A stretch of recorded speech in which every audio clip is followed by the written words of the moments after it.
Halo semuanya, perkenalkan namaku Haikal. Aku merupakan seorang mahasiswa S1 Farmasi yang sekarang berada di semester 7 menuju ke semester 8. Nah, pada kesempatan kali ini aku bakal menjelaskan salah satu materi yang sudah kudapatkan di farmasi selama 3,5 tahun ini, yaitu PIO atau Pelayanan Informasi Obat.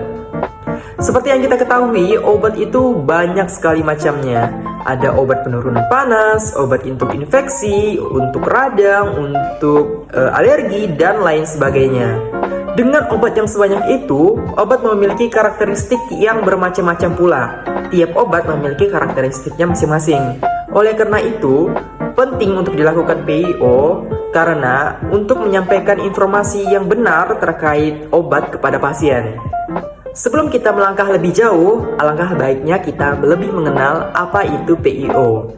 PIO atau Pelayanan Informasi Obat merupakan kegiatan yang dilakukan oleh apoteker dalam penyediaan dan pemberian informasi mengenai obat yang tidak memihak, dievaluasi dengan kritis, dan dengan bukti terbaik dalam segala aspek penggunaan obat kepada profesi kesehatan lain, pasien, atau masyarakat.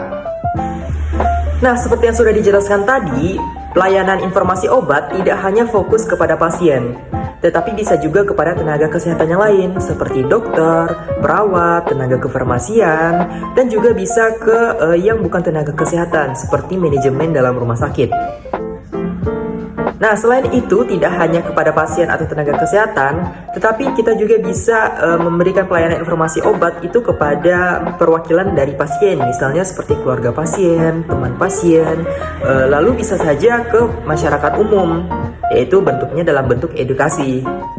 Nah, jenis informasi yang bisa kita sampaikan pada saat pelayanan informasi obat itu seperti penjelasan terkait dosis, terkait bentuk sediaannya, terkait formulasinya, terkait rutenya, terkait farmakokinetik, farmakodinamik, terapeutik, lalu seperti keamanan kepada ibu hamil atau menyusui, lalu seperti efek samping, interaksi, stabilitas, harga, sifat fisik, dan lain sebagainya. Ternyata banyak sekali informasi yang kita bisa sampaikan kepada pasien atau ke tenaga kesehatan yang lain terkait informasi obat. Kita bisa bayangkan dengan berbagai macam obat dengan karakteristik yang berbeda-beda, kita butuh yang namanya pelayanan informasi obat. Nah, dengan berbagai macam jenis informasi yang bisa kita sampaikan kepada pasien terkait informasi obat, apa sih tujuan dari PIO ini sebenarnya? Yang pertama, PIO itu bertujuan untuk menyediakan informasi mengenai obat kepada pasien dan di lingkungan apotik. Selanjutnya, tujuannya adalah menyediakan informasi untuk membuat kebijakan yang berhubungan dengan obat atau sediaan farmasi, alat kesehatan, dan BMHP atau bahan medis habis pakai. Lalu yang terakhir, tujuannya adalah menunjang penggunaan obat yang rasional. Jadi kita harapkan obat yang kita berikan kepada pasien itu dipakai dengan secara rasional. Nah, kegiatan yang perlu kita persiapkan sebelum melakukan PIO itu ada 3. Yang pertama, buku referensi atau e-book, lalu formulir PIO, dan yang terakhir adalah software atau aplikasi interaksi obat. Ini penting untuk melihat dengan berbagai obat yang diberikan kepada pasien, kita harus melihat nih interaksinya apakah ada. Lalu misalnya ada pertanyaan dari pasien terkait misalnya aturan pakainya gimana, kita harus siap dalam menjelaskan kepada pasien. Nah, kegiatan PIO sendiri itu tidak hanya fokus di rumah sakit, tetapi bisa saja di apotik atau di puskesmas. Kegiatan pelayanan informasi obat tidak hanya fokus tanya jawab atau secara lisan dengan pasien atau tenaga kesehatan yang lain, tetapi kita bisa juga membuat seperti brosur, leaflet dalam bentuk poster, dan lain sebagainya. Ada beberapa tahapan dalam pelaksanaan pelayanan informasi obat. Yang pertama, apoteker menerima dan mencatat pertanyaan melalui telepon, pesan, atau melalui tatap muka. Selanjutnya, apoteker mengidentifikasi penanya, misalnya nama, umur, berat badan, dan status penanya.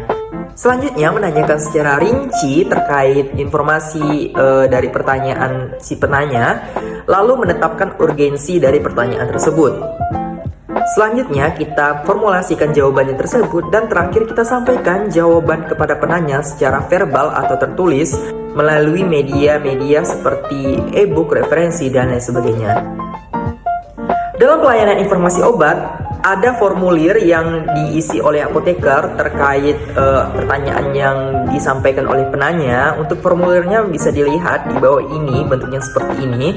Untuk bagian atasnya itu ada kop rumah sakit, lalu ada nomor, tanggal, waktu, dan metode yang disampaikan oleh penanya. Lalu ada identitas penanya terkait nama, nomor telepon, status pekerjaan, dan jenis pertanyaannya seperti apa. Lalu ada pertanyaan uraian yang diberikan oleh penanya yang diisi oleh apoteker. Baiklah, itu saja yang bisa saya sampaikan terkait pelayanan informasi obat atau PIO. Semoga video ini bermanfaat dan sampai berjumpa di lain waktu.